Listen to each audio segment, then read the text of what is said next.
బ్రహ్మ దర్శన భాగ్యంబు పడయగోరి బ్రహ్మ దర్శన భాగ్యంబు పడయగోరి వెతుకపోయది వెచటికే వెర్రి మనసా బ్రహ్మ దర్శన భాగ్యంబు పడయగోరి వెతుకపోయది వెచటికే వెర్రి మనసా అదియు నీలోనెనున్నది కాంచుమచట అదియు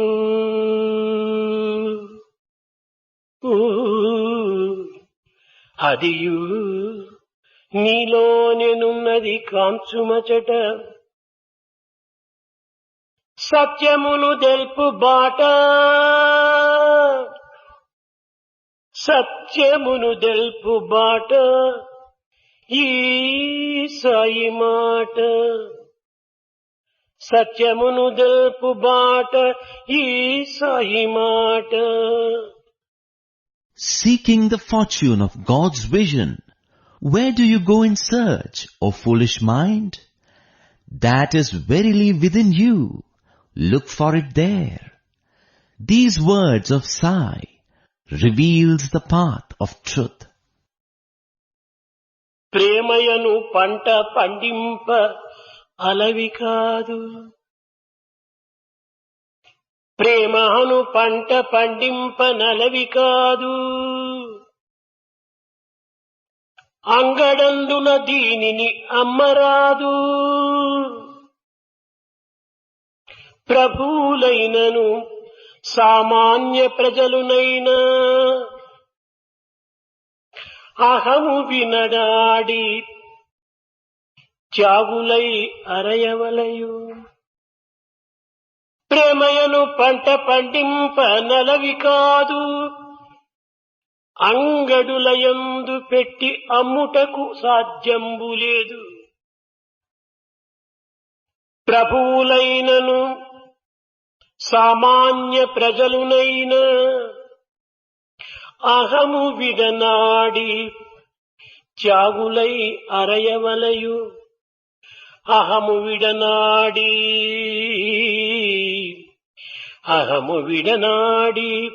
త్యాగులై అరయవలయు. Love is not a crop that can be cultivated.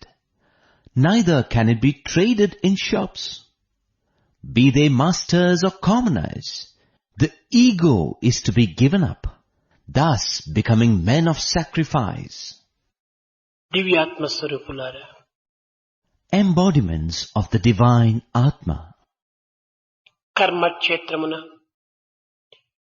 జీవయాత్ర సలిపే ప్రతి జీవికి మనసు, వాక్కు, చెవులు, కన్నులు, ముక్కు, కాళ్ళు, చేతులు ఇవన్నీ కూడాను నిత్య ఉపయోగార్థమై ఏర్పడినటువంటి కారణములు.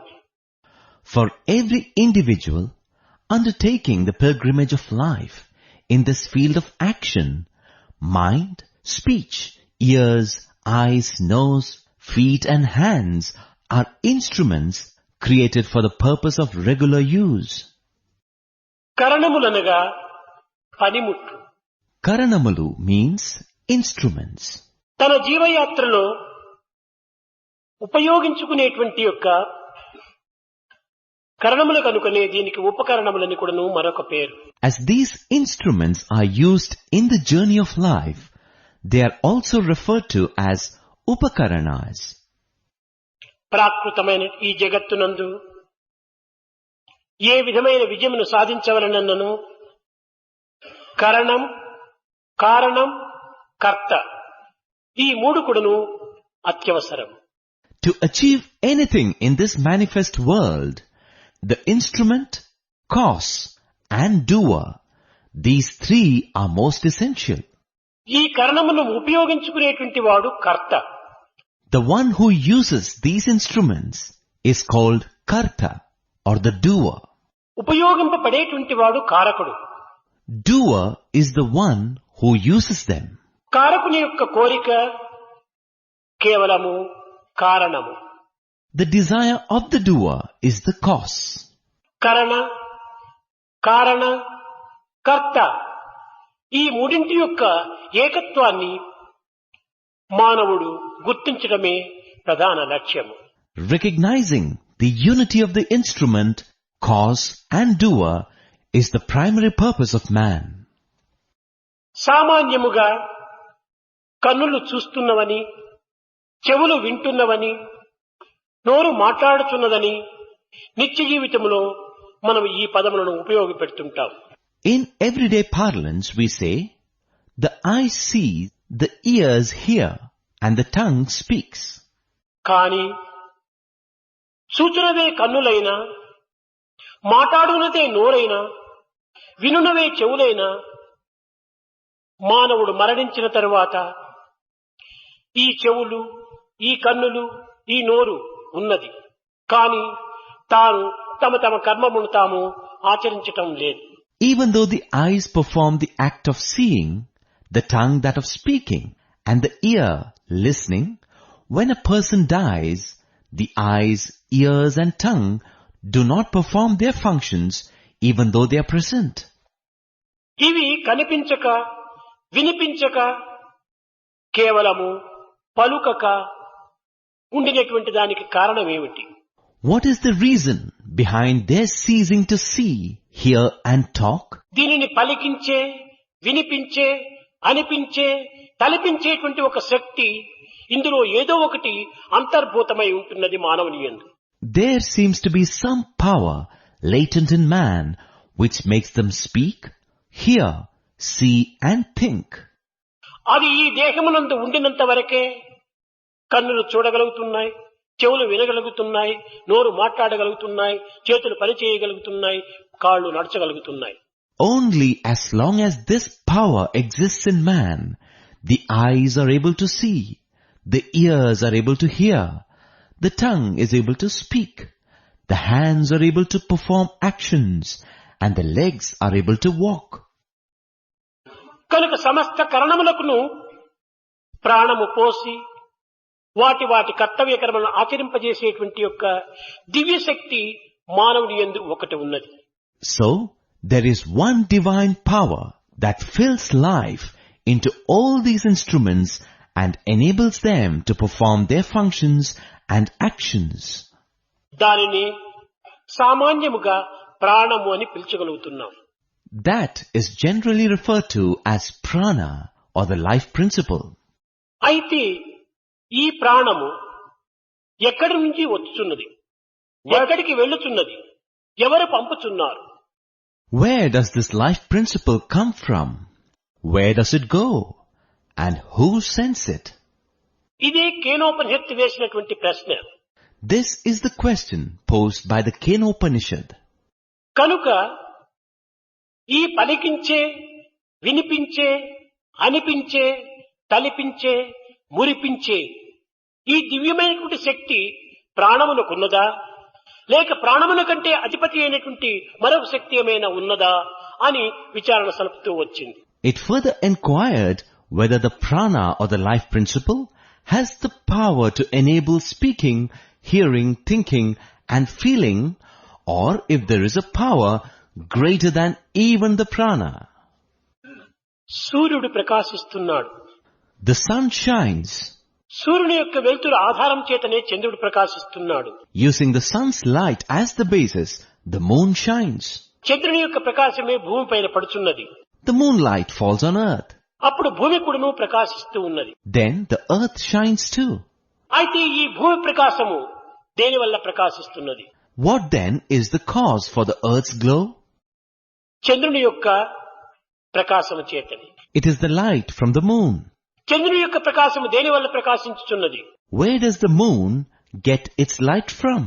సూర్యుని యొక్క ప్రకాశము చేతని. It is from the sun's light. అయితే సూర్యుని యొక్క ప్రకాశం దేని వల్ల ప్రకాశించుతున్నది? From where does the sun get its light? అది ఏ దివ్యమైనటువంటి యొక్క శక్తి. That is the divine Shakti or power. దీనిలో ఉండినటువంటి హైడ్రోజన్, హీలియం, అనేటువంటిది ఏ శక్తి నుంచి ఆవిర్భవించినటువంటిది? Which is the power from where the hydrogen and helium in the sun have emerged? దీనినే ఉపనిషత్తులు బ్రహ్మతత్వము అన్నారు. The Upanishads call it Brahma tathwa. ఈ బ్రహ్మ యొక్క ప్రకాశము చేతనే జగత్తంతైకుడును ప్రకాశించుచున్నదనియు, And it is explained that the whole cosmos is illumined by this divine power. కేవలం బ్రహ్మ ప్రకాశింపచేయునదే కాని బ్రహ్మను ప్రకాశింపచేసేటువంటి వస్తువులు జగత్తునందు లేవనియు, ఈ బ్రహ్మ యొక్క ప్రకాశమే నేత్రములు యందు చేరి నేత్రములు చూడగలుగుతున్నవనియు, The Brahman illumines, but there is nothing in the world that illumines the Brahman itself, and that the Brahman's effulgence enters the eyes and enable it to see. కానీ నేత్రములు చూడగలుగుతున్నవే కాని నేత్రములు బ్రహ్మను చూడలేకపోతున్నవి. Though the eyes can see, they are unable to behold the Brahman. మనస్సు ఈ యొక్క ప్రకాశము యొక్క ఆధారమును పురస్కరించుకొని సంకల్పములను అభివృద్ధి గావించుకొనుచున్నదే కాని మనస్సు ఈ బ్రహ్మను వర్ణించలేకపోతున్నది. The mind, basing itself on this brilliance of the Brahman, generates thoughts, but is itself unable to describe this Brahman. కనుకనే ఉపనిషత్తులు యథోవాచో నివర్తంతే అప్రాప్య మనసా సహా, మనస్సులకు కాని వాక్కులకు కాని అతీతమైనటువంటి యొక్క దివ్యతత్వము మానవుని యందు ఇమిడి ఉన్నదిని నిరూపిస్తూ వచ్చినది. Thus the Upanishads proclaim, it is that from which speech and the mind retreat without comprehending, and it is proved that there is a divine principle latent in man which is beyond the mind and speech. కనుక మానవుని యందు ఇట్టి దివ్యమైన భవ్యమైనటువంటి యొక్క శక్తి ఇమిడి ఉండియు మానవుడు దానిని గుర్తించుకొనలేకపోతున్నాడు. Though there is this divine power latent within man, he is unable to recognize it. కారణమేమిటి? What is the reason? మానవుడు తన జీవితమునందు బాహ్య దృష్టిని అభివృద్ధిపరచుకున్నట్టుకు ప్రయత్నిస్తున్నాడు కానీ అంతర్దృష్టిని ఏమాత్రం కూడాను తాను ప్రయత్నించుకుని అనుభవించుటకు ప్రాకులాడటం లేదు. Man in his life is putting efforts to enhance his outward vision, but is making no efforts to develop and experience the inner vision. మానవుడు చక్కగా విచారణ సలిపిన అంతర్దృష్టి చేత ఈ సత్యమును గుర్తించుటకు సాధ్యమవుతుంది. If man enquires diligently, it is possible for him to realize this truth with his inward vision. కనుక ప్రతి మానవుడు కూడాను తన యందున్నటువంటి యొక్క సమస్త కరణములు కూడాను వ్యాపింపజేసి ప్రకటింపజేసి దానిని వికసింపజేసేటువంటి ఒక శక్తి తన యందు ఉండినప్పటికీ తాను కేవలము ఒక బలహీనుడిగాను కేవలము అశక్తుడిగాను భావించుకుంటున్నాడు. Though that power that illumines and animates all the senses is present within each one, man considers himself as weak and powerless. కనుక ఇట్టి దివ్యమైనటువంటి శక్తిని మానవుడు ఏ విధంగా విచారించాలి? How must man comprehend such a divine power? దీనిని కేనోపనిషత్తు ఈ దివ్యమైనటువంటి శక్తి మనస్సునకు మనస్సై, ప్రాణమునకు ప్రాణమై, నేత్రమునకు నేత్రమై, శ్రోత్రమునకు శ్రోత్రమై, వాక్కునకు వాక్కై అన్నింటిని కూడాను అంతర్భూతముగా దానిని ప్రకాశింపచేయుచున్నాడు. The Kenopanishad declares that this divine power illumines all the senses from within, as the mind of the mind, life of the life force, the eyes of the eyes, ears of the ears, and the speech of the speech. కారులో light వెలగవలనన్నా, horn శబ్దము చేయించవలనన్నా, లేక చక్రములు తిరగవలనన్నా, machine నడచవలనన్నా దీనికి లోపల current అత్యవసరము. In a car, be it for the light to glow, the horn to sound, the wheels to rotate, or for the engine to function, the power or electricity or the current within is necessary.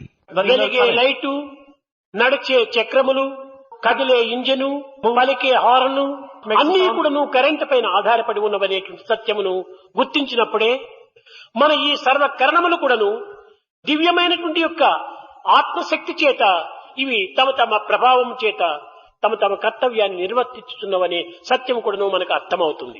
When we acknowledge the truth that the glowing light, the moving wheels, the functioning engine and the sounding horn are based on this power within the car, in the same vein, we can understand that all our senses function and discharge their duties due to the power of the divine Atma. పూచిన పువ్వులన్నీను కాయలు కావు. Every flower that blossoms does not become a fruit. కాచిన కాయలన్నీ కూడాను పండ్లు కావు. Every fruit does not ripen. కానీ పండిన పండులన్నీ కూడాను కింద పడక తప్పదు. But all fruits which ripen are bound to fall down.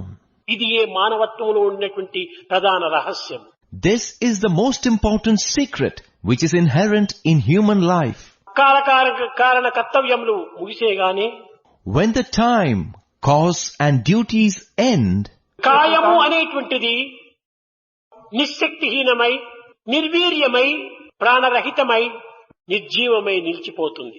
the body becomes weak, loses radiance, gives up life and turns lifeless. అయితే ఈ జీవతత్వమునకు ఆధారమేమిటి? What is the basis for this life principle? అది ఏ ఆత్మతత్వం. It is the Atmic principle. మానవుడు ఇంద్రియములనే ప్రధానమైనటువంటి దృష్టిలో తాను విచారణ సలుపుతున్నాడు. Man's thinking is based on the idea that the senses are all important. ఇంద్రియములకు అతీతమైనటువంటిది ఒక మనస్సున్నది. Beyond the senses there is the mind. ఈ మనస్సునే ఇంద్రుడు అని పిలుస్తూ వచ్చింది ఉపనిషత్తు. The Upanishads call this mind Indra. అనగా ఇంద్రియములకు అధిపతి అయినటువంటి వాడు కనుక ఇతనికి ఇంద్రుడు అని మరొక పేరు. Since he was the master of the Indriyas or senses, he got this other name Indra. ఇంద్రుడనగా ఏ తర్వాత మనస్సే. Indra is nothing but the mind itself. ఈ మనస్సే ఇంద్రుడు కనుక ఇంద్రియములను మనస్సునందు చేర్చి The mind is verily Indra. So we have to merge the senses in the mind. మనసును ఆత్మనందు చేర్చినప్పుడే ఈ మనో ఆత్మ సమ్మిళితమైనటువంటి స్వరూపమే దివ్యత్వమైనటువంటి శక్తి అని కూడాను కేనోపనిషత్తు ప్రబోధిస్తూ వచ్చింది. The Kenopanishad proclaimed that when the mind is merged in the Atma, that unified form of the mind and Atma is verily the divine power. కనుక ఈనాటి మన ఇంద్రియములను మనసునందు చేర్చటం లేదు. Today, we are not merging our senses into mind. మనస్సును ఆత్మతో కూర్చటం లేదు. We are not fixing the mind on the Atma. మనస్సును ప్రాకృతమైనటువంటి యొక్క దీని యందు ప్రవేశపెడుతున్నది. We make the mind delve into worldly aspects. కనుక మనస్సు వేరు ఆత్మ వేరుగా విభాగం చలుపుతున్నారు. Thus, you are differentiating the mind and the Atma. మనసునందు, ఆత్మయందు, శరీరమునందు, ఇంద్రియములందు, అంతఃకరణములందు అన్నింటి యందు కూడాను సర్వవ్యాపకమై ఉండినటువంటి యొక్క చిశక్తి అదే బ్రహ్మతత్వము. The Chit Shakti or the constant integrated awareness that is inherent in the mind, Atma, body, senses, the internal instruments and all else is the principle of Brahman. సర్వత్రా నిండినటువంటి శక్తి ఒక్కటి ఉన్నది. There is one power that is all pervasive. ఇట్టి సర్వశక్తిమయమైనటువంటి యొక్క ఆత్మతత్వము ప్రతి మానవుని యందు కూడాను సూక్ష్మ రూపంలో నిలిచి ఉంటున్నది. This Atma principle, which is omnipotent, exists in every man in a subtle form. అట్టి దివ్యమైనటువంటి శక్తిని మానవుడు గుర్తించుకోలేకపోవడానికి కారణమేమిటి? What is the reason for man's inability to recognize this divine principle? శరీర మనోబలములను పురస్కరించుకొని ధనకనక వస్తువాహనాదుల యొక్క బలమును పురస్కరించుకొని మానవుడు తన యొక్క తత్వాన్ని తాను మరచి భౌతికమైన లౌకికమైనటువంటి యొక్క లోకముని ఆధారంగా చేసుకొని అహంకార పడటం చేతనే ఈ ఆత్మతత్వాన్ని విస్మరిస్తూ ఉన్నాడు. On account of his physical and mental prowess, the possession of material objects, man forgets his own reality and makes the gross material world as the basis of everything, thereby developing ego. Because of this ego, he forgets the Atmic principle. కానీ ఇంద్రియములు కేవలం ఒక్కొక్క సమయంలో దృశ్యములు మాత్రమే. But the senses sometimes are like scenes. ఇవన్నీ కూడా జడ స్వరూపమును ధరించినటువంటివి.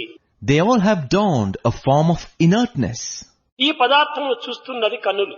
The eyes Look at this object. ఇది కేవలము ఒక దృశ్యము. This is merely a scene. దీన్ని చూస్తున్నప్పుడు కన్నులు ద్రష్ట. The eye becomes the seer while seeing it. కానీ ఈ సమయంలో ద్రష్ట అయినటువంటి కన్నులు మరొక సమయం లోపల అవి కూడా నువ్వు దృశ్యములైపోతున్నాయి. The eyes, which are the seer now, at one point becomes the seen. ఏ విధంగా దృశ్యమవుతుండాలి? How do they become the seen? కన్నులు తెరిచి ఉండినప్పటికీ Though the eyes may be open, నీ మనసు ఎక్కడో సంచారం చేయటం చేత since the mind is wandering elsewhere, ఎదుటనున్నటువంటి వస్తువును కూడా కన్నులు చూడలేకపోతున్నాయి. the eyes are unable to see the object right in front of them. కాబట్టి ఆ సమయమునందు కన్నులు దృశ్యమైపోతున్నాయి, మనసు ద్రష్టగా మారుతుండాలి.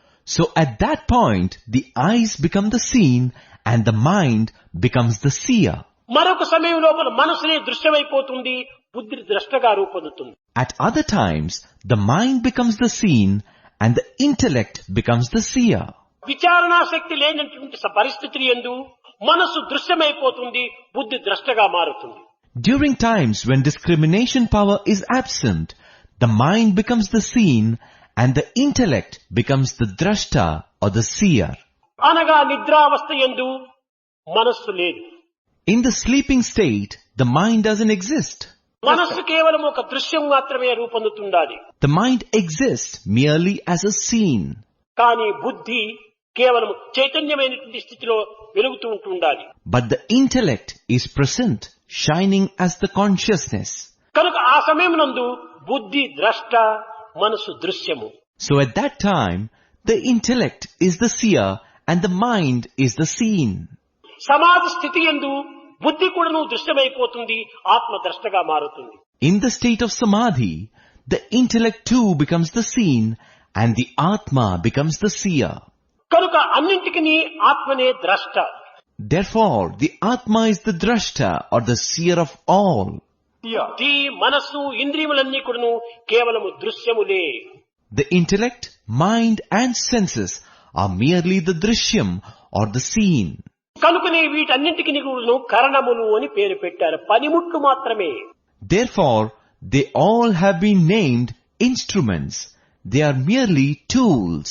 ఈ పనులు గావించేటువంటి వాడు, చేయించేటువంటి వాడు ఒక ద్రష్ట ఉంటున్నాడు.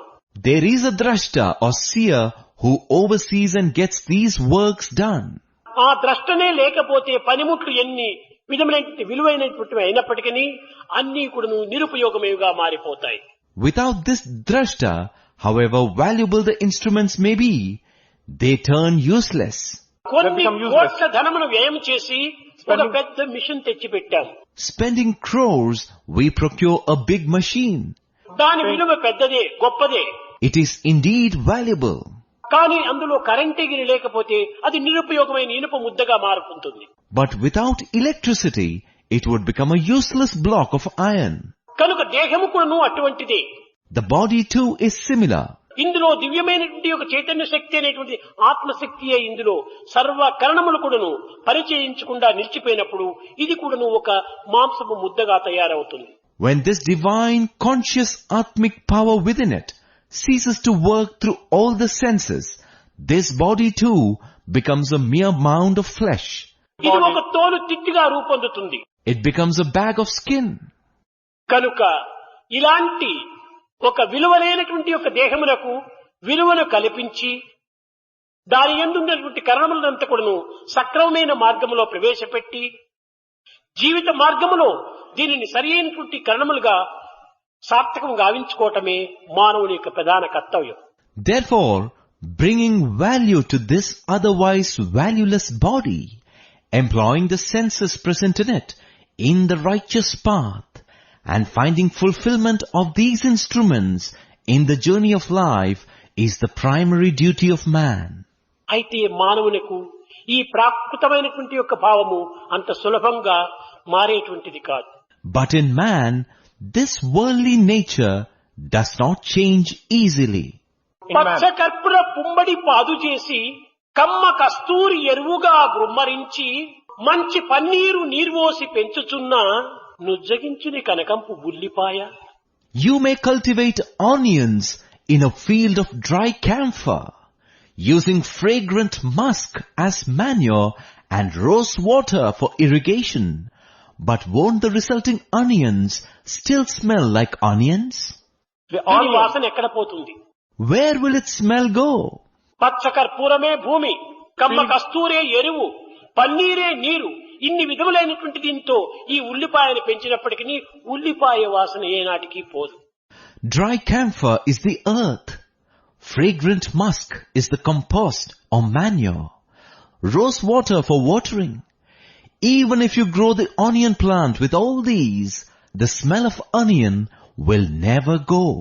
అనేక జన్మల నుండి కూడా నువ్వు వెంటాడుతున్నటువంటి ఈ ప్రాకృతమైనటువంటి యొక్క భావములనే ఎన్ని విధములైనటువంటి సాధనలు జరిపినప్పటికీ, ఎన్ని రూపములైనటువంటి సత్సంగంలో చేరినప్పటికీ దీని యొక్క పాత వాసన అనేటువంటిది ఏమాత్రం కూడా అంత సులభంగా మారేటువంటిది కాదు.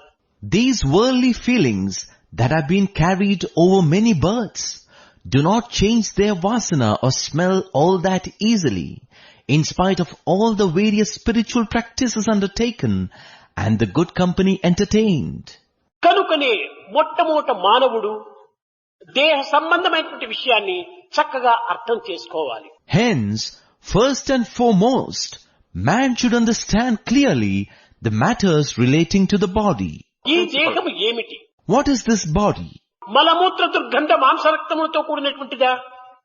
Is it merely that which is made of fecal matter, urine, foul smell, flesh and blood?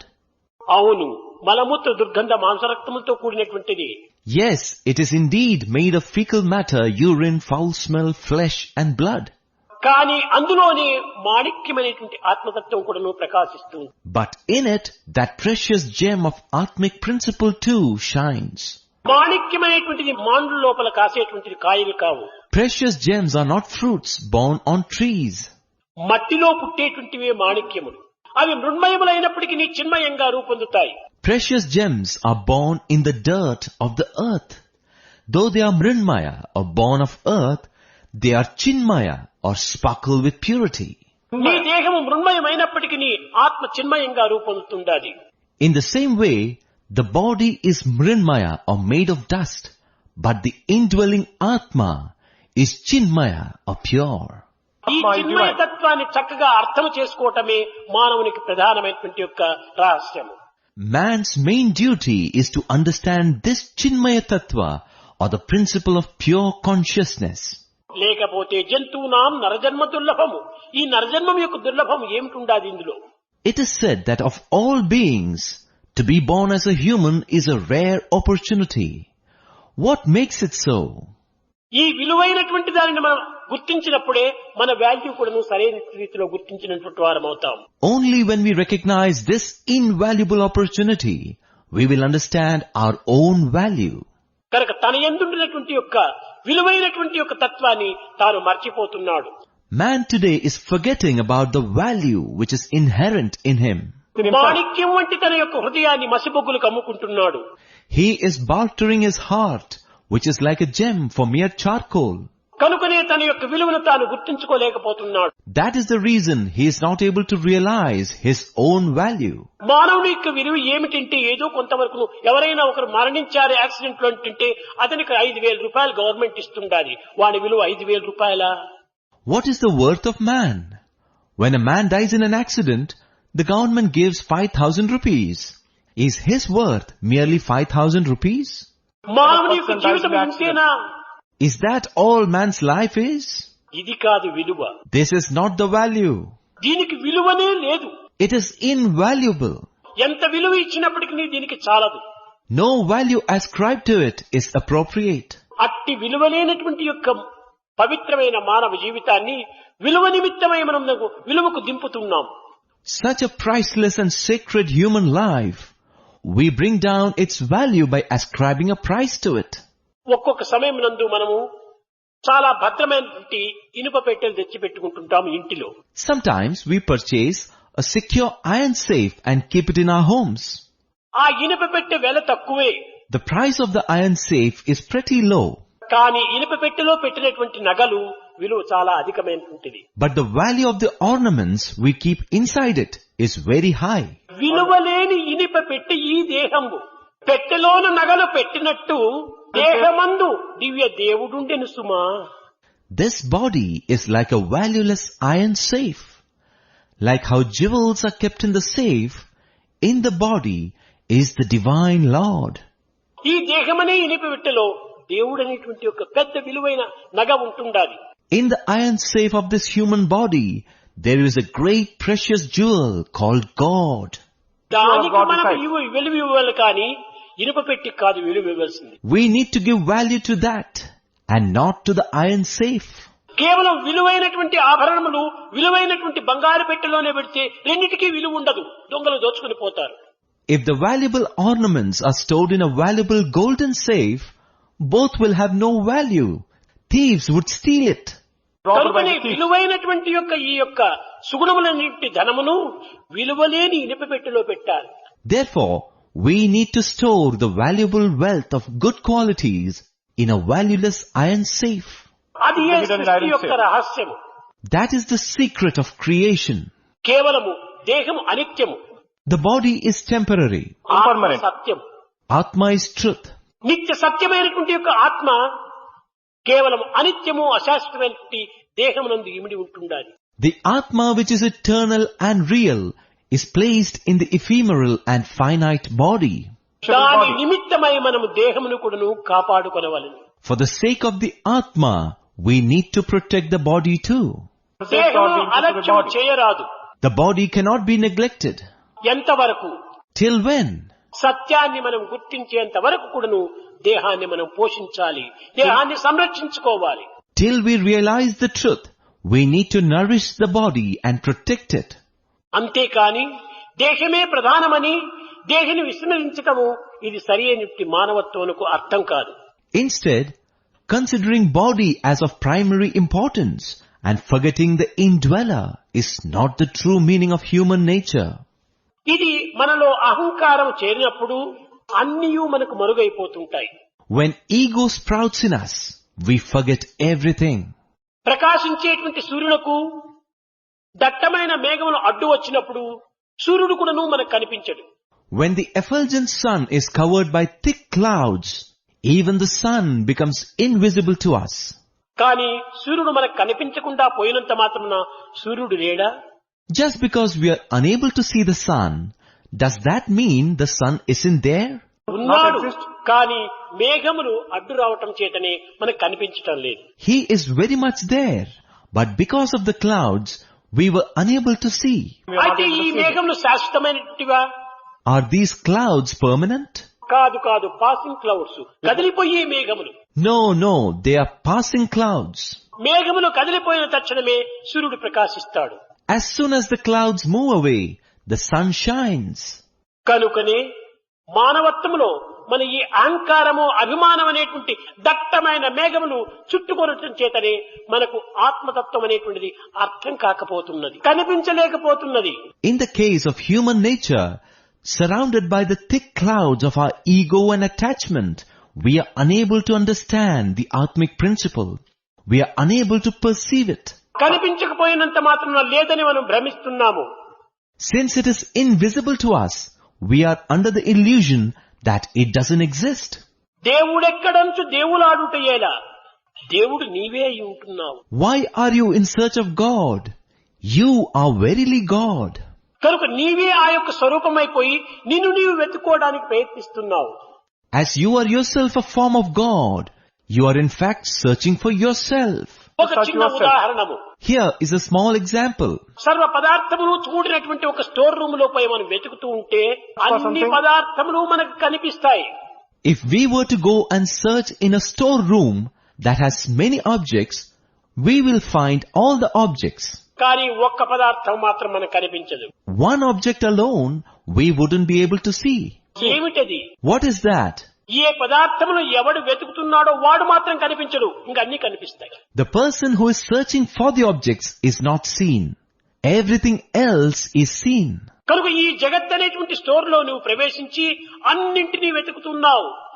You have entered into this store called world and you are searching for everything. అన్ని పదార్థములు కనిపిస్తున్నాయి. And you are able to see all the objects. కానీ నిన్ను నీవు చూడలేకపోతున్నావు. But you are unable to find yourself. అదే పెద్ద దోషం. This is a big mistake. తనను తాను గుర్తించినటువంటి వానికి సర్వ పదార్థములు కూడా సులభంగా గుర్తించుకోగలడు. దృష్టి పదార్థములపైన పెట్టడం చేతనే ద్రష్ట మరుగైపోతున్నాడు. The person who has known oneself can easily recognize all objects. As the vision is directed towards objects, the seer is invisible.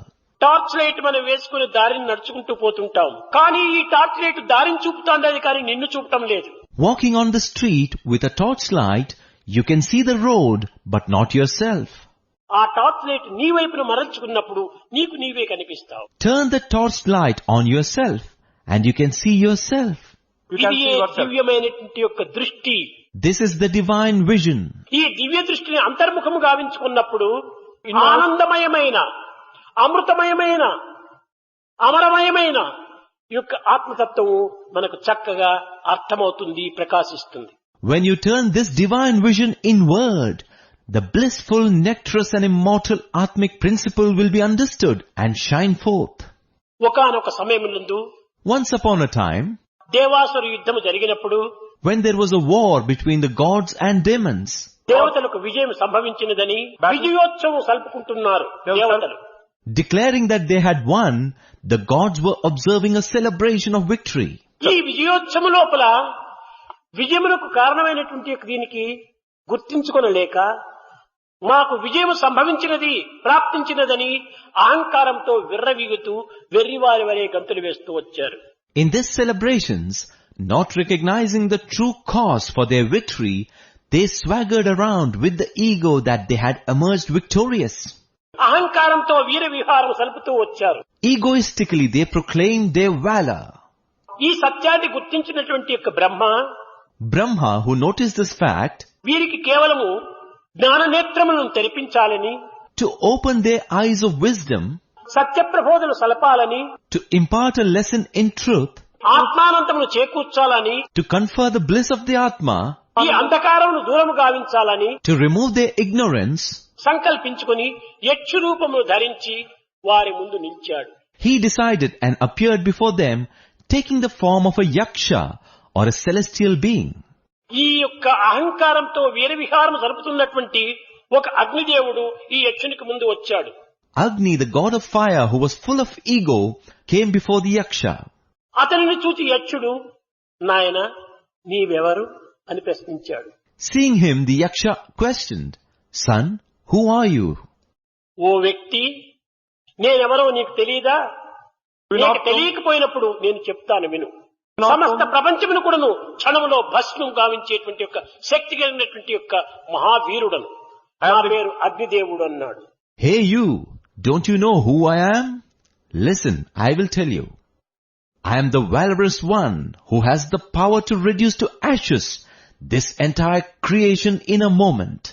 My name is Agni Deva. ఇనుము కాదు, ఇంకేమైనా కూడా సరియే, ఒక్క క్షణంలో నేను కరిగింపచేసేటువంటి యొక్క భస్మ గావించేటువంటి శక్తి నాలో ఉన్నది అని అహంకారంతో విర్రవీగాడు. I have the power in me to melt and burn down to ashes not only iron but everything, he arrogantly declared. ఈ అహంకారం నిర్మూలం గావించాలని సంకల్పించుకున్న బ్రహ్మ చిన్న గరకపోసను తన ముందు వేసి, ఓ అగ్నిదేవుడా, దీన్ని కాల్చి చూస్తాము అన్నాడు. Brahma, who had decided to remove this ego of Agni, threw down a blade of grass and said, O Agni Deva, burn this, let us see. ఇది ఎంతటి పని అని అలక్ష్యంతో దాన్ని కాల్చడానికి ప్రయత్నించాడు. This is not much of a task, thought Agni haughtily, and tries to burn it. కాని ఎంత ప్రయత్నించినప్పటికీ ఆ గరకపోచను ఏమాత్రం కూడా కాల్చలేకపోయింది అగ్ని. However much he tried, he couldn't burn that blade of grass. తన యొక్క సర్వశక్తిని కూడా ఉపయోగపెట్టాడు. He used all his strengths. కానీ నిరుపయోగమైపోయింది. It was all in vain. దీనితో తల వంచుకొని అగ్నిదేవుడు వెళ్ళాడు. Hanging his head in shame, Agni went back. తదుపరి గాలిదేవుడు వచ్చాడు. Next came the god of wind. వచ్చి, అయ్యా నేను గాలిదేవుడను. Sir, I am the god of wind. నా యొక్క గాలి వీచినప్పుడు సముద్రములే కాదు ఉప్పొంగిపోయి గ్రామములు, పట్టణములు, పల్లెలు, కుట్టలు, చెట్లు కూడాను ఒక్క తలక్రిందులుగా మార్చగలను. When I blow wind, not only the oceans rise, villages, towns, hamlets, trees, hills, everything would turn topsy-turvy. Uppari చేత జగత్తులో జరిగేటువంటి యొక్క ప్రమాదంలో నీకు తెలియదా? ఇవన్నీ కూడా నా మహత్యమే అని అనేక రకములుగా గర్వాన్ని తాను ప్రకటిస్తూ వచ్చాడు. Don't you know the disasters caused by cyclones and storms? They are all my glory. He spoke thus arrogantly. ఓహో, అంతటి శక్తివంతుడవా? అయితే ఈ గరికపోతును కదిలించమని చెప్పాడు యక్షుడు. The Yaksha said, "Are you so mighty? If so, move this blade of grass." కానీ తన శక్తిని ప్రవేశపెట్టి ఎన్ని విధములుగా కూడాను తాను ప్రయత్నం సల్పాడు, కానీ దానిని కదిలించలేదు. Despite using all his strength and trying in different ways, he could not move it. ఇంత లోపల ఇంద్రుడు వచ్చాడు. Meanwhile, Indra came. అనగా ఇంద్రుడు వచ్చేటప్పటికి ఆ యొక్క స్థానం నందున్నటువంటి యొక్క యక్షుడు అంతర్ధానమయ్యాడు. ఆ స్థానము లోపల ఒక స్త్రీ వచ్చి నిలిచింది. When Indra came, the Yaksha disappeared and in his place manifested a lady. చూచాడు ఇంద్రుడు. Indra saw this. తల్లి, మీరెవరు? ఇంతకు పూర్వం ఉండినటువంటి వారెవరు అని ప్రశ్నించాడు. He questioned, "Mother, who are you? And who was the person who was here before this?" నా పేరు Uma. My name is Uma. పూర్వం ఉన్నటువంటి వాడు బ్రహ్మ. The person here before me was Brahma. మీ అహంకారం మితిమీరిపోవటం చేత మీ అహంకారం నిర్మూలం గావించి కేవలము స్వస్వరూపాన్ని దర్శింపజేసే నిమిత్తమై మీకు సుజ్ఞానమును బోధించే నిమిత్తమై అతను ప్రత్యక్షమయ్యాడు. As your arrogance had crossed the limits to destroy your ego, to reveal to you all your true form and to impart wisdom, he appeared. కానీ అహంకారం ఉండినంత వరకు నువ్వు స్వస్వరూప దర్శనము ప్రాప్తించదు. Till there is ego, one will not secure the vision of one's true form. కనుకనే యక్ష రూపమును ధరించాడు. That is why he donned the form of a yaksha. యక్ష రూపంలో ఉన్నటువంటి బ్రహ్మను కూడా మీరు బ్రహ్మగా భావించుకోలేకపోయారు. You all failed to recognize Brahma in this form of a yaksha. కానీ ఈ ఇంద్రియములకంతా అధిపతి అయినటువంటి వాడు కనుక నీవు ఇంద్రుడు. ఈ నిప్పు, నీళ్లు, గాలి ఇవన్నీ కూడా కేవలము సెన్సెస్, ఒక ఇంద్రియములతో సమానం. వీటన్నిటికీ అధిపతి అయినటువంటి వాడు నీవు. You are Indra, the master of the Indriyas or senses. The fire, wind and other elements are merely equal to the senses. You are their lord. నీవు కూడాను ఆ యొక్క బ్రహ్మ దర్శనమునకు ఏమాత్రము అర్హుడవు కావు. Even you don't deserve the vision of Brahma. కనుకనే ఆ బ్రహ్మ అంతర్ధానమై కేవలము నీవు ఇంద్రుడు కనుకనే నీవు వాంఛా స్వరూపుడిగా ఉంటున్నావు. Hence Brahma disappeared and I came. You being Indra, you are the embodiment of desires. Desires. ఈ డిజైర్ ను, నీ యొక్క వాంఛనను నిర్మూలం గావించే నిమిత్తమై వాంఛా స్వరూపిణి అయినటువంటి స్త్రీగా నేను ప్రత్యక్షమయ్యాను. To destroy the desires in you, I have appeared as a woman, the symbol of desire. ఈ రూపములైనటువంటి యొక్క భావము చేత, ఈ ప్రబోధన చేత ఈ యొక్క దేవతలు తమ తమ అహంకారమును కొంతవరకు నిర్మూలము గావించుకొని కన్నులు తెరచి జ్ఞానోదయం కలిగి బ్రహ్మను గురించి ప్రార్థిస్తూ వచ్చారు. Because of the lesson received from this form, the gods realized their folly to some extent. Their eyes opened, wisdom dawned, gave up ego, and they meditated on Brahma. కేవలము దేవతలు ఇంత శక్తి ఉండినప్పటికీ ఒక గరకపోచును కదిలించలేకపోయారు. In spite of possessing such powers, the gods could not move a blade of grass. ఇలాంటి శక్తి అనేటువంటిది ఎక్కడి నుంచి ఉంటున్నది? Such strength, where from does it come? మానవుని యందు ఉండినప్పటికీ ఈ అహంకార మమకారం అనేటువంటి దాన్ని కేవలము అన్నిటినీ కప్పిపుచ్చి తన యొక్క స్వస్వరూపాన్ని కూడా మరుగు చేస్తూ వస్తుండాలి. Though it is within man, ego and attachment conceal it and also makes one forget one's true nature. అప్పుడు ఇంద్రుడే తల వంచి, Indra then bending his head down, కదలదు నీదు సంకల్పములేనిదే గడ్డిపోచయును అది నిజననగనేల పిపీలకాది బ్రహ్మ పర్యంతము నీవే అది ఎరుంగరు మది గలంగరు ముదము జందరు భూమిని కొందరు వివేకమున వర్తించదన్న విజువిజువిగి ఇతరు కాని కడకు ఏ గతిని బట్టెదరో తెలియజాలరెంత వారలైన కదలదు నీదు సంకల్పము లేనిదే గడ్డిపోచయును. అదియు నిదియు ననగనేల పిపీలకాది బ్రహ్మ పర్యంతము నీవే. అది ఎరుంగరు, మది గలంగరు, మదిమ జందరు, భూమిని కొందరు, వివేకమును వర్తించదని కడు విర్రవీగదరు. కాని చివరకే వేళకేది సంభవించునో తెలియజాలరు ఎంత వారలైనా. Without your will, a blade of grass cannot move. One cannot declare that you are this or that. You alone pervade all beings, from an ant to the Brahman. All don't realize or recognize it or experience. Some on earth arrogantly feel they are wise, but none can know what happens finally, however great one may be. Without your will, a blade of grass cannot move. ఓ భగవంతుడా, ఎన్ని తెలివితేటలుండి ప్రయోజనమేమిటి? O Lord, what is the use of all knowledge? ఎన్ని శక్తి సామర్థ్యం నుండి ప్రయోజనమేమిటి? What is the use of all the strength and valor? ఎంతటి విద్యావంతుడై ప్రయోజనమేమిటి? However learned one may be, what is the use? ఎంతటి ధనకనక వస్తువాహనాదులతో ఉండి ప్రయోజనమేమిటి? What is the use of possessing so much money and material? ఎంత ధనబలము, భుజబలము, బుద్ధిబలము ఉండినప్పటికీ నిన్ను తెలుసుకునేటువంటి బలము లేనప్పుడు సర్వ బలము కూడాను దుర్బలములే అన్నారు. It is said, no matter how much power you may possess, be it the power of wealth, physical or of knowledge, when the power to know yourself isn't there, all powers become weaknesses. నిన్ను తెలుసుకొనుటకు ప్రేమ బలము ఒక్కటే తప్ప, భక్తి బలము ఒక్కటే తప్ప ఇంక ఏ బలము కూడాను నిన్ను తెలుసుకొనుటకు సాధ్యం కాదన్నారు. It is not possible to know yourself through any other strength or power other than the power of love and devotion. ఈ భక్తి బలమునకు మించినటువంటి బలము మరొకటి లేదు. There is no strength greater than that of bhakti. కనుకనే భక్తి అనగా ఏమిటి? So, what is bhakti or devotion? భగవంతుని నిస్వార్థమైనటువంటి హృదయముతో, నిర్మలమైన భావముతో, నిరహంకారమైనటువంటి చిత్తముతో ప్రేమించటమే భక్తి. Loving God with a selfless heart, pure feelings and a mind devoid of ego is bhakti or devotion. కనుక మానవుని యొక్క శక్తి సామర్థ్యములు ఇంద్రియముల యందు ఏమాత్రం కూడాను లేదు. Therefore, man's strengths are not inherent in the senses. ఆ ఇంద్రియములు కేవలము బ్రహ్మబలము చేతనే ఇంద్రియములు కూడాను తమ తమ పనులు తాము చేస్తూ వస్తున్నాయి. Senses perform their duties drawing strength from Brahman or God.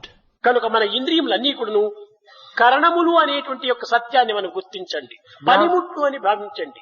So understand that all our senses are instruments. Consider them as tools. ఈ పనిముట్లను మనము అధికారంగా కర్తగా మారి దానిని సద్వినియోగంగా ఎంచుకునేటువంటి దీంట్లో మనం దాన్ని ప్రవేశపెట్టండి. Taking the role of the master, we must put these instruments to good use. ఈ యొక్క instrument అనగా పనిముట్లు కూడాను కొన్ని కొన్ని సమయం లోపల కొన్ని రకమైనటువంటి రోగములు కూడా ఏర్పడుతుంటాయి.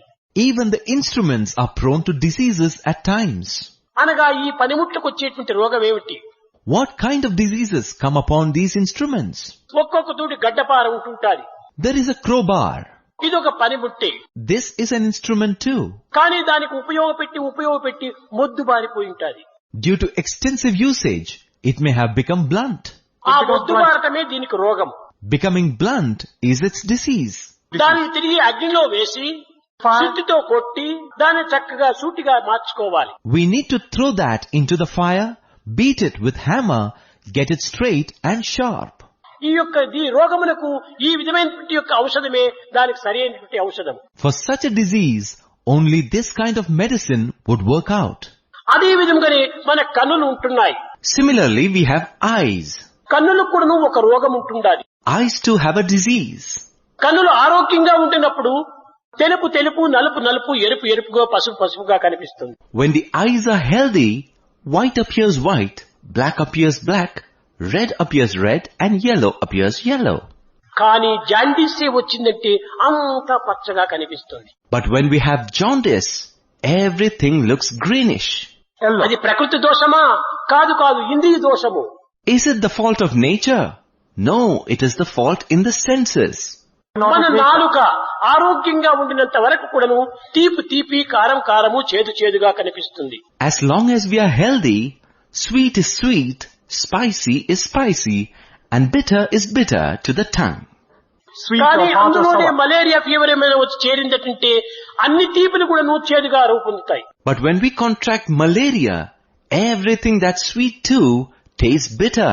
కాబట్టి ఈ ఇంద్రియములంతా కూడాను రోగాలతో కూడినటువంటివి. So all these senses have their diseases. రాగాలతో కూడినటువంటివి. They have attachments. భోగాలతో కూడినటువంటివి. They have greed. కానీ యోగంతో కూడినటువంటివి కాదు. But they do not have yoga. కనుక వీటినన్నిటినీ కూడా మనము కేవలం అరికట్టుకున్నప్పుడే గొప్ప యోగంగా రూపొందుతాము. When we control all these senses, it turns out to be true yoga. అది యోగ చిత్తవృత్తి నిరోధక అని పతంజలి సూత్రం. That is why it is said in Patanjali Sutra, yoga is the control of the wavering of the mind. కనుక మన ఇంద్రియాల్ని మొట్టమొదట మనం అదుపులో పెట్టుకోవాలి. Therefore, first and foremost, we must have our senses under control. మానవునికి ఉద్రేకాన్ని అనుసరించి ఇంద్రియాలను ప్రవేశపెట్టకూడదు. Man shouldn't use his senses driven by its agitations. దానికి తగినటువంటి శాంతమును బోధించాలి. He needs to train it to be peaceful. కాలమును తీసుకోవాలి. One must take time. నిత్యానిత్య పరిశీలన చెయ్యాలి. Discriminate between the eternal and the transient. తదుపరి ఈ ఇంద్రియాలను ప్రవేశపెట్టాలి.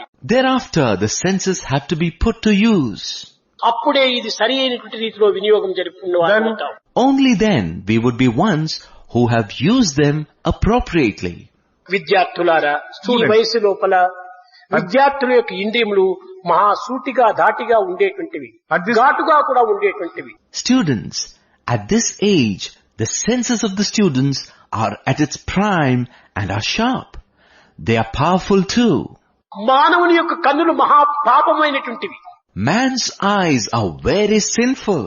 ఎప్పుడు చూసినా వీరిని వారిని చూస్తూ ఉంటుంటాయి. దీని వల్లనే ఎక్కువ కర్మను కూడాను పాపాన్ని కూడాను అభివృద్ధి పరుచుకుంటున్నాయి. Whenever you notice, they keep looking at this person or that.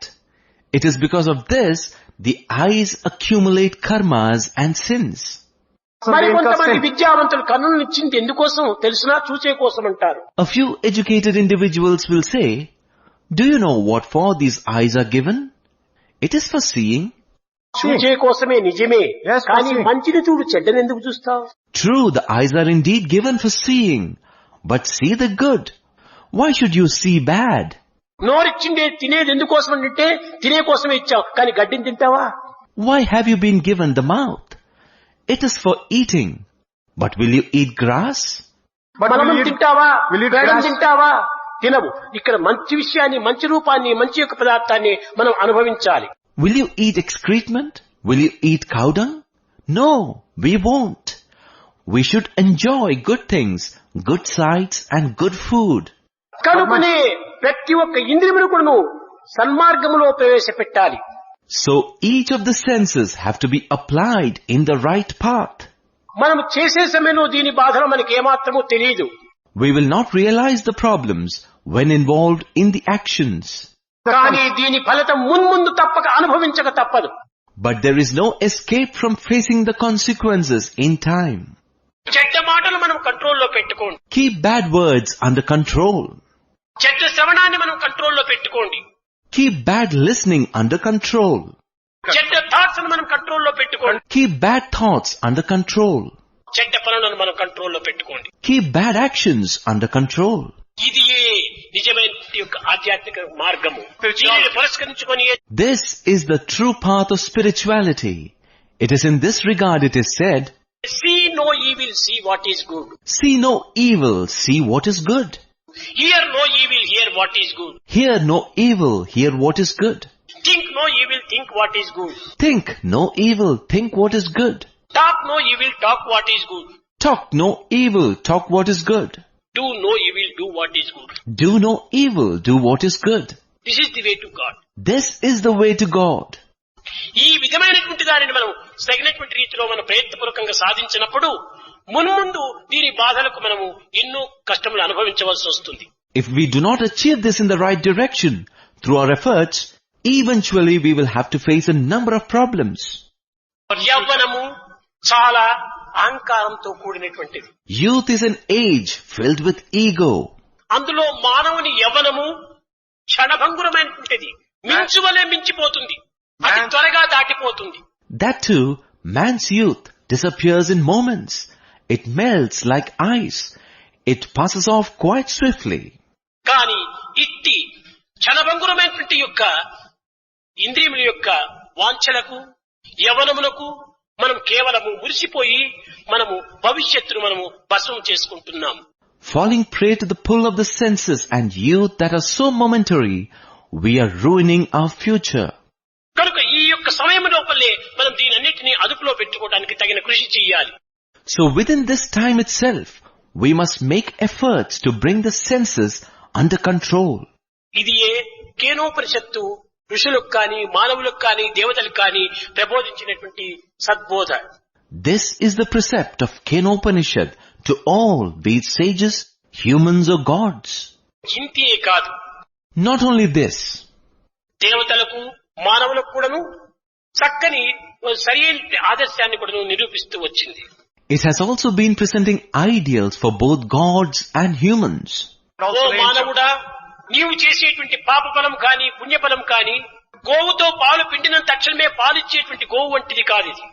O man, the fruits of your actions, be it sins or merits, are not like obtaining milk the moment you start milking a cow. నాటిన విత్తనం వంటిది ఇది అన్నారు. Instead, it says it is like sowing a seed. అనగా విత్తనము నాటిన తక్షణమే వృక్షమై ఫలాన్ని మనకు అందించదు. The seeds don't grow into trees and offer fruits as soon as we sow them. వృక్షము కావడానికి కాలము తీసుకుంటుంది. It takes time to become a tree. కొన్ని సంవత్సరములు తీసుకుంటుంది. It takes a few years. తదుపరి కాయలు కాసినప్పుడు కొన్ని నెలలు తీసుకుంటుంది. After that, it takes a few months to bear fruits. కాయలు ఫలము కావడానికి కొన్ని దినములు తీసుకుంటుంది. Then it takes a few days for the fruits to ripen. కాబట్టి ఇది కేవలం ఒక దీర్ఘకాలంతో కూడినటువంటిది ఇది. Therefore, these involve long periods of time. జాగ్రత్తగా నీవు మెలుగు. Proceed carefully. ఈనాడు నీవు పాపం చేసిన తక్షణమే నాకేం ఫలం వచ్చింది, నాకేమి రాలేదే అని వెర్రవీగవచ్చు. Today, when you perform a sin, you may arrogantly think, what consequence has come to me? Nothing after all. కానీ ఈ విత్తనం ఇంకా ఫలమైపోయి ఈ ఫలమును నీవు అనుభవించడానికి టైం తీసుకుంటుంది. But for the seed to become a fruit and for you to receive it, it will take a while. ఇది మాత్రం తప్పినది కాదు. This is inevitable. ఏదైనా తప్పినా ఇది తప్పింది కాదు. All else may fail, but this is infallible. జాగ్రత్తగా మనం ఈ యొక్క బాల్య వయస్సును పవిత్రమైన మార్గంలో ప్రవేశపెట్టుకోవాలి. Therefore, this young age must be carefully utilized for taking to the sacred path. దీనిని పురస్కరించుకుని start early, drive slowly, reach safely. It is said, therefore, start early, drive slowly, reach safely. మనము ఈ వయసు నుండే మనం చక్కని ప్రయత్నరూపకంగా సాధించాలి. Right from this age, we must make conscious efforts and achieve it. ఇది కేవలము వాక్కు యొక్క తత్వాన్ని కూడా నువ్వు గుర్తించుకోవాలి. We must also understand the significance of speech. వాక్కు చాలా పవిత్రమైనటువంటిది. Speech is highly sacred. జయదేవుడు చెప్పాడు, జిహ్వే రసగ్ని మధురప్రియత్వం సత్యం హితం త్వాం పరమం వదామి ఆవర్ణయేత మధురాక్షరాణి. ఓ రుచి ఎరిగిన నాలుక. Jayadeva said, O tongue, who knows to distinguish taste? ఓ పవిత్రమైన నాలుక. O sacred tongue. దివ్యమైన వాక్కుతో కూడిన నాలుక. O tongue of sacred speech. వాణిశ్రీని అభివృద్ధి పరిచేటువంటి నాలుక. O tongue that enhances speech. Saraswati స్వరూపమైన నాలుక. O tongue, the embodiment of Goddess Saraswati. నీవు ఇంత పవిత్రమైనటువంటి నాలుకవు ఎంత అపవిత్రమైనటువంటి మాటలకు ఉపయోగపెడుతున్నావు. You are such a sacred tongue, but you are indulging in impure talk. ఇది నీకు మంచిది కాదు. This is not good for you. దీని పాప పరిహార నిమిత్తమై గోవింద దామోదర మాధవేతి అని స్మరణ చేయమని చెప్పిన బోధించి. As an atonement for these sins, it was asked to chant Govinda Damodara Madhava. ఎంత త్యాగము నాలుకకు, What a sense of sacrifice the tongue has. ఎంతటి గౌరవము నాలుకకు, What honor the tongue possesses. ఎంతటి మర్యాద నాలుకకు, What respect it commands. ఎంతటి త్యాగము నాలుకకు, What sacrifice the tongue has. ఎంతటి విశాలము నాలుకకు. What magnanimity the tongue has. దీనిని చక్కగా మనం విచారించాలి. We need to inquire into this keenly. నాలుక ఒక ఫలమునేమైనా భుజించడానికి ప్రయత్నం చేసినప్పుడు అది పుల్లగా ఉంటుంటే ఇది జఠరాగ్నికి పంపటం న్యాయం కాదు. Even while trying to eat a fruit, if it's found sour, the tongue concludes that it isn't right to send it to the Jataragni, the digestive force in the stomach. జఠరాగ్ని ఏది? అహం వైశ్వానరో భూత్వా ప్రాణినాం దేహమాశ్రిత ప్రాణాపాన సమాయుక్త ప్రచాన్యం చతుర్విధం అహం వైశ్వానరో భూత్వా. ఆ భగవంతుడు వైశ్వాన రూపంలో ఉంటున్నాడు. What is Jataragni? God himself is present in the form of fire, Vaishwanara, in the body. భగవంతుడికి నైవేద్యం చేయవలసినటువంటి ఫలం కాదు ఇది. This fruit is not worthy of being offered to the Lord. ఇది మధురమైనటువంటి ఫలం కాదు ఇది అని ఆ యొక్క ఫలమును, ఓ భూదేవత నీవే దీన్ని సృష్టించావు, నీవే దీన్ని అందుకొని భూమిపై ఉమ్మి వేస్తుంది. This fruit is not sweet, O goddess of earth. You have created this fruit, hence you accept it back. Saying so, it spits it down. అదే ఫలమే మధురంగానే ఉంటుంటే, ఓ మధురమైనటువంటి మాధవ ఈ మధురాన్ని నీవు అనుభవించు. మధురాధిపతే మధురం మధురం. Had the same fruit been sweet, it would have said, O sweet Lord, Lord of all sweetness, may you relish this sweetness. కనుక తాను ఏమాత్రము అనుభవించదు. Hence it does not enjoy itself. మంచిని భగవంతునికి ఇస్తుంది, చెడ్డను ప్రకృతికి విసిరివేస్తుంది. It offers what is good to God, and the bad is turned back to nature. ఇంత త్యాగం కలిగినటువంటి ఈ నాలుక, This tongue has such a quality of sacrifice. ఎంత ఓపిక, How patient it is. ఏమిటి ఆ ఓపిక? What patience is it? దంతముల వంటి 36 ఇది సూటిమైనటువంటి అంగుల వంటి దంతములు ఉండగా దీని మధ్య లోపల మెత్తని నాలుక ఎంత చక్కగా జాగ్రత్తగా మెలుగుతుండాలి. There are 36 sharp knife-like teeth, but in their midst the soft tongue manages so skillfully and carefully. కనుక ఈ 36 దంతములు కేవలం ఒక సూటిగా అంబుల వలె ఉంటున్నటువంటి దాని మధ్య లోపల చాలా జాగ్రత్తగా వెలుగుతూ ఉంటుండాలి. The tongue moves so carefully in between these 36 teeth that are sharp like arrows. దీన్ని విభీషణుడు కూడా చెప్పాడు హనుమంతుని దగ్గర. The same thing was told by Vibhishana to Hanuman too. Hanumantha, O Hanuman, ఈ రాక్షసుల వంటి ఈ దంతముల మధ్య నేను నామమును స్మరించేటువంటి నాలుక వలె జీవిస్తున్నాను. among these demons who are like the teeth, I am existing as the tongue that chants the name of the Lord. ఏ కించిత్తు నేను అటు ఇటు అజాగ్రత్త పడినా ఈ దంతముల మధ్య నా యొక్క జీవితము నాశనమైపోతుంది. If I am careless in any movement this way or that way, even for a moment, my life will be destroyed between these teeth. కనుక ఈ నాశనము కాక పూర్వమే ఈ నామాన్ని స్మరిస్తున్నాను, రూపాన్ని కూడా దర్శింపచేయమని చెప్పని హనుమంతుని ప్రార్థించాడు. I am chanting the name. Help me also to have the darshan of the form before the destruction. Vibhishana thus pleaded with Hanuman. అప్పుడు హనుమంతుడు చెప్పాడు. Then Hanuman replied, ఓ విభీషణ, O Vibhishana, నీవు కేవలము ఒక నాలుకగాను ఈ రాక్షసులు దంతముగాను పోల్చుకుంటున్నావు. you have compared yourself to the tongue and the demons to the teeth. నిజమే నిజమే, కానీ దంతముల ముందు రాలుతాయా నాలుక ముందు రాలుతుందా? It is true indeed. But do the teeth fall first or the tongue? దంతముల ముందు రాలిపోతాయి, ఏం భయపడనక్కర్లేదు. The teeth falls apart first, so you need not fear. నాలుక ఎప్పటికీ రాలదు. The tongue never falls. కనుక నీవు నాలుక వంటి వాడు, నీవు రామ సన్నిధిని చేరుతావు. So you are like the tongue. You will reach Lord Rama's presence. ఈ రాక్షసులే దంతములంతా ముందుగానే కూలిపోతాయి. These demons are like teeth that would fall shortly. యోచించనక్కర్లేదని ధైర్యం చెప్పాడు. So you need not worry. Saying thus, he gave him courage. కనుకనే నాలుక ఇంత పవిత్రమైనటువంటిది, So, tongue is very sacred, ఇంత సున్నితమైనటువంటిది. so very tender. ఇంతే కాదు, ఆ గౌరవాన్ని అందుకునేటువంటిది. Not only that, it commands respect. ఏమిటి ఈ గౌరవము? What is this respect? ఈ నాలుక బజారు కుక్కల వలె ఆ ఇంటికి ఈ ఇంటికి తిరిగేటువంటిది కాదు. This tongue does not roam from house to house like a street dog.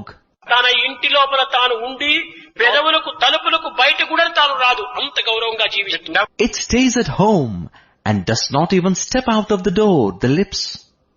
It leads its life with so much dignity.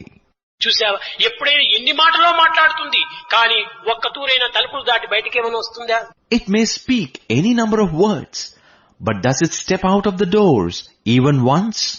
అది చాలా గౌరవంగానే మర్యాదగానే రాణి వలె జీవిస్తూ ఉంటుంది. It lives with such dignity and respect like a queen. కనుకనే నాలుకకు చాలా గౌరవం అందిస్తున్నారు. Therefore, the tongue is given so much respect. ఇంతే కాదు, లోకంలో ఏమైనా చెడ్డ పనులు చేసినప్పుడు ఛీ, పశువా అని అతన్ని దూషిస్తుంది. Not only this, if a wrong is done in society, it reprimands them saying, "Are you an animal?" మంచి పని చేసినప్పుడు ఆహా నీవు పశుపతి వంటి వాడవురా అని వర్ణిస్తుంది. When good actions are performed, it praises saying, "Oh, you are like God, Pashupati." కనుక దూషణకు భూషణకు గౌరవాన్ని అందించేటువంటిది ఈ నాలుకే. So it is the tongue that gives respect to both praise and censure. కనుక అతి పవిత్రమైన నాలుకను మనం పవిత్రమైన దీంట్లోనూ ప్రవేశపెట్టాలి.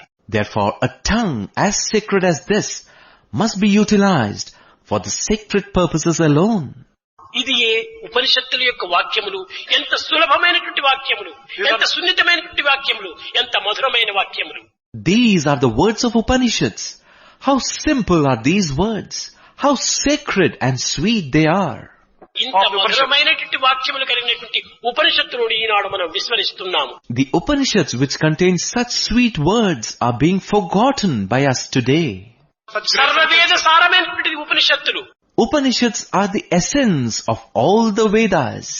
ఈ ఉపనిషత్తుల యొక్క తత్వము అర్థం చేసుకొనుటకు ప్రయత్నించడానికి ఎవ్వరూ పూనుకోవటం లేదు. No one is making the efforts to understand the essence of the Upanishads. ఇంత చిన్న చిన్న చిన్న చిన్న మాత్రల చేతనే మానవుని యొక్క అనారోగ్యాన్ని దూరం గావిస్తుంటుండాలి. With such small tablets, the maladies of man are removed. మానవుని యొక్క అజ్ఞానము దూరం గావిస్తుంటుండాలి. It removes the ignorance of man. ప్రజ్ఞాన జ్యోతిని ప్రకటింపజేస్తుంటుండాలి. It kindles the flame of supreme knowledge. ఇలాంటి విషయం లోపల విద్యార్థులు చాలా జాగ్రత్త వహించి ఈ వయసు నుండి కూడాను పవిత్రమైనటువంటి ఒక జీవితాన్ని గడపడానికి తగిన కృషి చేయాలి. In such matters, students must be very careful and must make efforts to lead sacred lives from this tender age itself. ఈ విద్యతో పాటు వినయాన్ని కూడాను మనం పోషించుకోవాలి. Alongside education, we must cultivate humility too. ఈ వినయమే లేకపోతే విద్య యొక్క విలువంతా కూడాను కేవలము నిరుపయోగమైపోతుంది. Without humility, all the value of education becomes futile. తల్లిదండ్రులను గౌరవించండి. Respect parents. గురువులను గౌరవించండి. Respect teachers. పెద్దలను గౌరవించండి. Respect elders. చిన్నలను ప్రేమించండి. Love the younger ones. ఈ విధమైనటువంటి యొక్క మార్గము లోపల అధిక భాషను కట్టిపెట్టండి. అధిక భాషించు సూరత్వమధికమయ్యే కార్యసూరత క్షీణించి కరిగిపోయే బ్రతుకులు ఆడంబరములాయే బ్రతుకులు విద్యార్థి బ్రతుకులు ఈ పాటిదాయే. In this path, try to curb excessive talk. The heroism of excessive talk has increased. Heroism in actions is melting away. Life has become ostentation. Such is the state of a student today. ఆడంబరాల చేతనే విద్యార్థుల బ్రతుకంతా కూడాను ఈ విధంగా కూడాను బజార్లో పడిపోతుంటున్నది. It is because of ostentation that students' lives are strewn on the streets. ఆడంబరాలకు ఏమాత్రం కూడా అవకాశం అందించరాదు. We cannot give scope for such ostentation. ఎట్లా ఉంటుండాలి? How should we be? విద్య వెనుకల జ్ఞానము వెలయవలె మేఘములు మింటిపై చేరి మెదలుచుండా వాటి దాపున విద్వత్తు వదరునట్టు విద్య వెనుకల జ్ఞానంబు వెలయవలే. Behind education, there should be wisdom. Like when the clouds float in the sky and lightning strikes, behind education, wisdom must exist. నల్లటి మేఘముల మధ్య మించు ఏ విధంగా విద్యుల్లేక ఏ విధంగా కదులుతుంటాదో ప్రకాశిస్తుంటాదో, Just as how lightning shines amidst the dark clouds, అదే విధంగానే ఈ అంధకారమైన ఈ యొక్క జగత్తునందు మన విద్య విద్యుల్లేఖ వలె వెలయాలి. our knowledge must shine as lightning in this world filled with darkness. కేవలం బుకిష్ నాలెడ్జిని మనం పెట్టుకొని వాదోపవాదంలో దిగకూడదు. Merely arming ourselves with bookish knowledge, we must not indulge in arguments. వాదము విద్యకు చాలా విరోధము. Argumentation is detrimental to education. ఏమీ తెలియని వాడే వాదనకు పూనుకోవటము. Only the person who doesn't know much will indulge in arguments.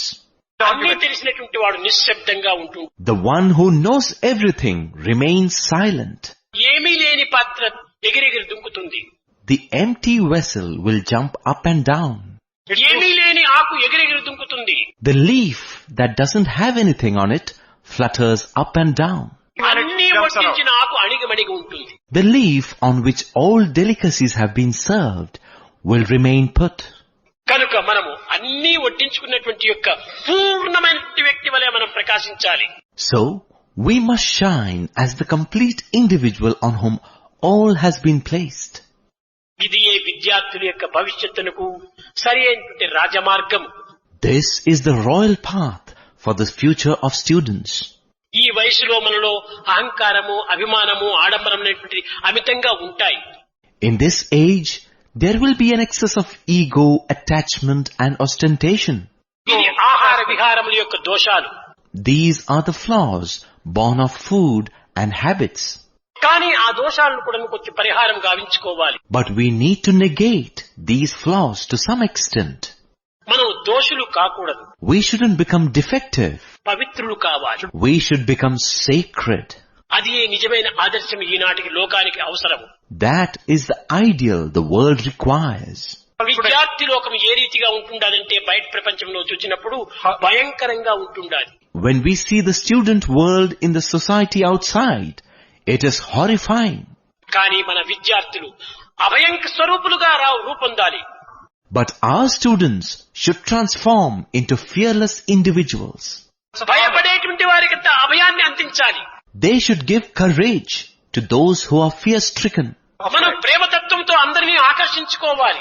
We need to attract everyone with love. ఏ విధంగా కూడా magnet ఇనుమును ఆకర్షిస్తుందో ఆ విధంగా జగత్తునంతా కూడా సమాజంనంతా కూడా మనం ఆకర్షింప చేసుకోవాలి. Just as the magnet attracts iron, we must attract the society and the entire world. అందరితో కలిసిమెలిసి మెరగాలి. We must live unitedly with all. దీనిని వేదం నందు చెప్పినటువంటి ఒక శ్లోకము. సహనావతు సహనౌ వినక్తు సహ వీర్యం కరవావహే తేజస్వినామని. ఈ యొక్క శ్లోకం ఏమిటి అర్థము? The same is declared in this verse from the Vedas. What is the meaning of this verse? కలిసిమెలిసి తిరగాలి. We must move unitedly. కలిసిమెలిసి పెరగాలి. We must grow together. కలిసిమెలిసి తెలుసుకున్న తెలివిని పోషించాలి. Together, we must cultivate the knowledge that has been obtained. కలిసి మెలిసి కలత లేక కలిమితో జీవించాలి. We should live together peacefully without any animosity or enmity. ఇది ఏ లోకానికి శాంతి శాంతి శాంతి. This is true peace for the world. కనుక లోక శాంతి మనకు కావాలనుకున్నప్పుడు అందరితో కలిసి మెలిసి కలత లేక కలిమితో జీవించాలి. Therefore, when we aspire for world peace, we should live with everyone in harmony and without any misunderstanding. కలతలు ఉండరాదు. We cannot have misunderstandings. కనుకనే ఈ ఉపనిషత్తుల యొక్క భావములు ఎంత పవిత్రమైనటువంటివో మీరు ఒక్కతూరి విచారించాలి. So you must introspect for a moment into how sacred the feelings conveyed by the Upanishads are. ఆనాటి ఋషులు తెలివితేటలు లేని వారు కాదు. The sages of yore were not unintelligent. వారు ఈనాటి సైంటిస్టుల కంటే ఎక్కువ పరిశోధనలు చేసినటువంటి వారే. they would do much more research than the scientists of today. వారు చేసినంత పరిశోధనలు ఈనాటి వ్యక్తుల్లో 1000 ఒక భాగమైనా లేదు. Not even 1/1000th of the analysis and research conducted by them is to be found in individuals of today. జీవితమంతా పరిశోధనలు చేస్తూ వచ్చారు. All through their life, they researched and analyzed. ఈనాటి సైంటిస్టు చీకటి రూమ్ లో కూర్చొని పరిశోధనలు చేస్తున్నారు. Scientists of today research sitting in dark rooms. ఈనాటి పరిశోధనంతా కూడా కేవలం బావిలో కప్పల వంటివి. The research of today is comparable to a frog in the well. ఆనాటి పరిశోధనలు సముద్రంలో ఉండినటువంటి కప్ప సంచారంగా జరిగింది. The research of yore was comparable to a frog moving about in the sea. విశాలమైనటువంటి యొక్క పరిశోధనలు చేస్తూ వచ్చారు. They performed research broad-mindedly. ఇది స్వార్థము సర్పయోజనంతో కూడినటువంటి పరిశోధనలు. Research today is selfish and self-centered. అది నిస్వార్థము నిరహంకారంతో కూడినటువంటి పరిశోధన. Their research was selfless and free of ego. కనుక ఈనాటి ఋషులను మనం ఏదో ఒక విధమైనటువంటి హాస్యాస్పదంగా ఒక విధమైనటువంటి యొక్క పరికమారిన వారి వలె మనం భావిస్తూ వస్తున్నాం. Today we speak contemptuously of these sages as though they were incompetent. కాదు కాదు కాదు కాదు వారు ప్రసాదించినటువంటి యొక్క దివ్యమైనటువంటి మణులే ఈనాటి మానవత్వాన్ని పోషిస్తూ వస్తున్నాయి. No, no. The tenets handed down by them is what is nourishing mankind today. కనుక సకల శాస్త్రములను మదించి అందించినటువంటి సుధా నిధులు ఈ ఉపనిషత్తులు. So Upanishads are the repositories of nectar that extract and offer the essence of all scriptures. కనుక ఉపనిషత్తుల భావాలను చిన్న చిన్న విషయాలతో మన నిత్య జీవితం అవసరమైనటువంటి యొక్క మార్గాల్లో వీరిని ప్రవేశపెట్టి దివ్య జీవితాన్ని అనుభవించాలని నేను ఆశీర్వదిస్తూ నా ప్రసంగాన్ని విరమిస్తాను. Hoping and blessing that you may apply these simple precepts of the Upanishads in every small aspect of daily life and thereby lead divine lives, I bring my discourse to a close. రేపటి దినం మరొక ఉపనిషత్తును తీసుకుందాం. Tomorrow we shall take up another Upanishad. ఈ సర్వోపనిషత్తులు కూడాను భగవంతుని సమీపానికి చేర్చేటువంటివి. All these Upanishads can lead you closer to God. సమీప భగవంతునికి సమీపాన్ని చేర్చేటువంటివి. Upa means near. They take you near God. అదే మొట్టమొదటి మన వైస్ ఛాన్సలర్ కోరారు. భగవంతుని సమీపానికి పోవడానికి తగినటువంటి ఉపాయములు చెప్పమని చెప్పాడు. That is what the vice chancellor requested on the first day. He asked for the means that can take one closer to God. కనుక భగవత్ నామస్మరణ గావిస్తూ Therefore, chanting God's name, దివ్యమైనటువంటి జీవితాన్ని పవిత్ర మార్గములో ప్రవేశపెట్టి ప్రశాంతమైనటువంటి జీవితాన్ని మనము ఆదర్శంగా అందించాలి. leading this divine life through sacred paths, we must present as an ideal lives filled with peace. ఈనాటి లోకము లోపల ఆలోచనలు అధికమైపోయినాయి. In today's world, agitations have increased. అశాంతి మితిమీరిపోయింది. Unrest has crossed limits. భద్రత తగ్గిపోయింది. Security has diminished. ఇలాంటి సమయంలో విద్యార్థులు ఆదర్శవంతమైనటువంటి యొక్క అభయాన్ని ఆనందాన్ని భద్రతను చేకూర్చాలని నేను ఆశిస్తున్నాను. I aspire that in such times, students must lead ideal lives and confer courage, happiness and a sense of security. भजन बिना सुख शांति नहीं,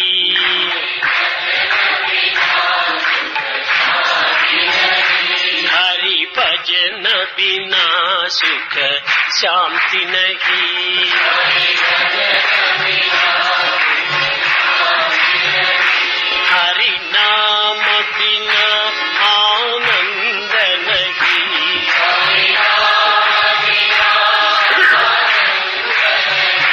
हरि नाम बिना आनंद नहीं,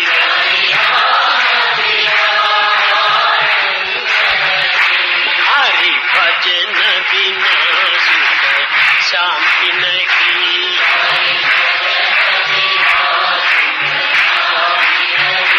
जप जान बिना संयोग नहीं, जप प्रभु दर्श बिना प्रज्ञान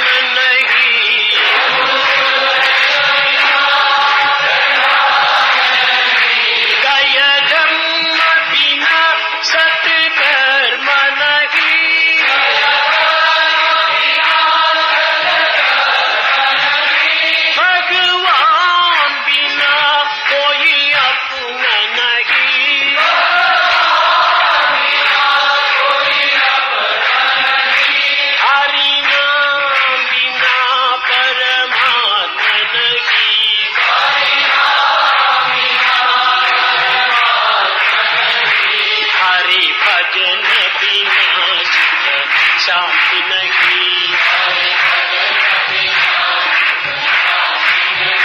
हरि भजन बिना सुख शांति नहीं, हरि नाम बिना आनंद नहीं, हरि नाम बिना आनंद नहीं, हरि भजन बिना सुख शांति नहीं।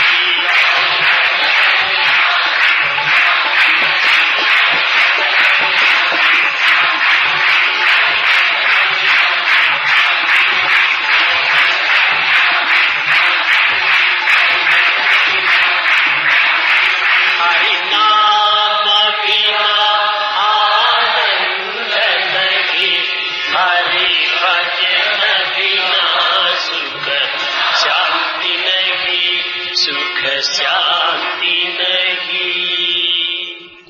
सत्यं ज्ञानं